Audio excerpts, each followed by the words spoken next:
Here we are, January 8th, 2018. But unfortunately, we haven't got any MLB The Show 18 news yet. Well, I kind of take that back. There's been some news about the alpha, and there's been the cover. We know Aaron Judge is going to be on the cover. I guess what I'm saying is that we don't know any real features that are coming yet. Last year with MLB The Show 17, we had somewhat of an understanding about what features were coming. You know, in the trailer, it was teased, and then there was some new information up on the site.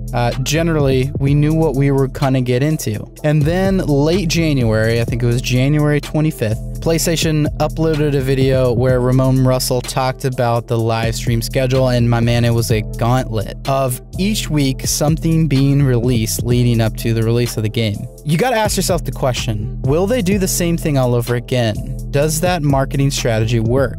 Of course, they've got trailers that coincide with each of those, but Twitch has really been their main vehicle to release information about the game. And I'm actually really curious to know if many of you like that.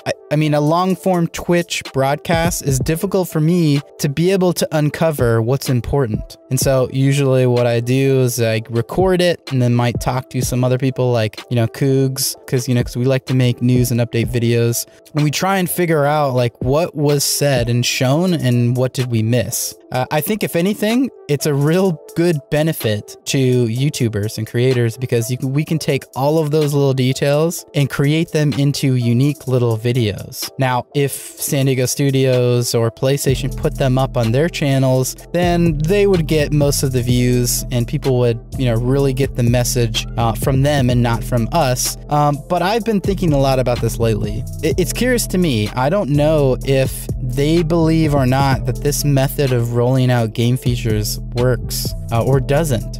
Ultimately, I don't know if they actually watch YouTube videos. I know they probably look at the PlayStation videos and know that, okay, this got a lot of views and engagement and shares maybe, therefore, this feature broke through. I know they pay attention to some of the big YouTubers, QJB and Toke, and they're obviously aware of Cougs too and Healy. But it seems like there's a gravitation closer to Twitch. And the more long form content on Twitch is cool for interaction, but they're not trying to interact with the chat. They're trying to roll out their features in an almost like live streamed video blog. And it begs the question, like, is it because that's cheap? It's much cheaper to do a live stream like that than to produce all these little videos that might reveal features and go to deep dives. I don't know. I don't know what their strategy is and why they do it, but obviously things have changed this year. And we'll know 100% for sure here January 25th or maybe later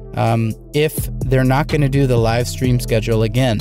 Over Christmas break and here the last couple weeks, there was a couple messages that went out. Ramon said, can't wait for the new year. In the new year, we've got a lot to show you, but first, here's some statistics, from MLB The Show 17. So this is classic priming. They're priming the audience to get conversation and engagement about MLB The Show before they're going to drop this news. So I thought the news is actually going to come today. I put a big red X on my calendar. I thought, okay, this is the day to do it. The Monday after January, you got the national championship going. Maybe you debut something there.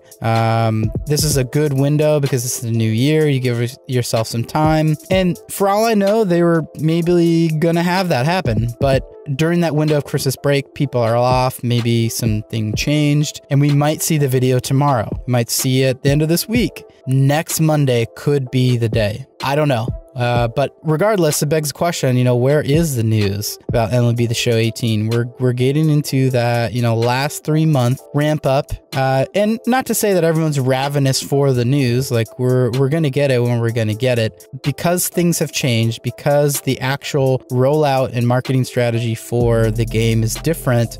It actually just gets me curious. I don't think that's bad and I don't think it's good, but I am curious as to why it changed. What did they notice? Maybe are they maybe gonna do the old iPhone, or are they gonna Beyonce this thing and like 2 weeks before launch they're gonna drop it all? Do they maybe look at something like NBA 2K, run the neighborhood an event where they invited a bunch of creators out, like right when they announced the feature, they debuted the trailer, everyone got to play it, and they created content in real time about it, which was cool. And I don't know, are they maybe thinking about something like that? That would be interesting if there was something Road to the Show related and they waited as long as they possibly could, and then there was a bunch of creators that are able to come out, play the game, and create content with each other. I don't know. Just speculating here. This is just an opportunity to talk about what MLB The Show might do better or different, this year. And so I throw it to you guys. What do you think MLB The Show did good last year when they released game information versus is there another game that does it best? That's kind of what I'm curious at. Is there a game that does it better? Could MLB The Show learn from them? Sound off in the comments. I would love to hear from you guys about this topic. And until the next one, we'll see ya. Peace.